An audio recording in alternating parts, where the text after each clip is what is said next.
Hi guys, welcome to the video. So this one's gonna be about my weather loaches. I've got two of these in my aquarium at the moment. It's a 250 litre aquarium, so that's about 50 gallons, and they make great community fish. So weather loaches, also known as pond loach, dojo loaches, oriental Japanese fish, freshwater fish, and they're very hardy. So they're kind of robust fish for new owners as well. So you'll see there, it nicely fits in my tank. I've got a number of fish in my unheated aquarium, and the weather loaches are a big kind of attraction in the tank, especially because of the interest. So you'll see there I've got two. One is like a normal sandy color, and one is a albino style pink kind of slash pale skin color. But yeah, so they have barbels on the end of their nose, and they kind of lounge about throughout the tank. So you'll see there he's just chilling out on a branch, and they're docile type of fish, so they won't kind of attack your other fish, and they like to scurry about in the sand or media. So I've got sand substrate in my tank, which is good for them.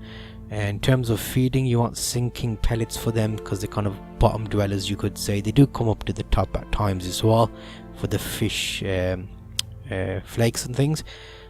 So these fish are a good attraction if you like eel type, snake type fish. They grow quite well, to be fair, because when I got them they were about 2 inches and like a pencil size diameter around their waist, but now they're more like a marker size in terms of how big they are.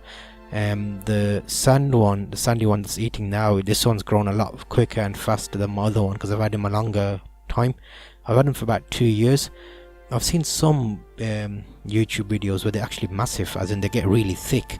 Ideally I like them to get thick, because they look quite nice in the tank and they bring some interest to it. So you've got something on the ground that's kind of giving you attention when you're sitting on the sofa or watching it while sitting down. So here is a mixed tank, so it's all odd kind of unheated aquarium fish that I've got. Rosy bob do well, because they've got a mixed temperature range that they can withstand. So you'll see there he's digging about there in the substrate, and they're both kind of just feeding off the bottom, so they're good for cleaning up the tank in a way. Any excess food that's left down they kind of get to and eat. You shouldn't be overfeeding anyway, but sometimes you'll find flakes kind of sink to the bottom and they just move about. Rather than going to the filter, the loaches kind of look after them, and it's a great addition. And I would recommend them if you're looking to get them, especially if you're new, or even if you've been keeping tanks for a long time. I've got a black goldfish there, and you'll see that's quite rare as well. I've kind of mixed out the tank just with all the options available, and weather loaches are really good fish in that sense.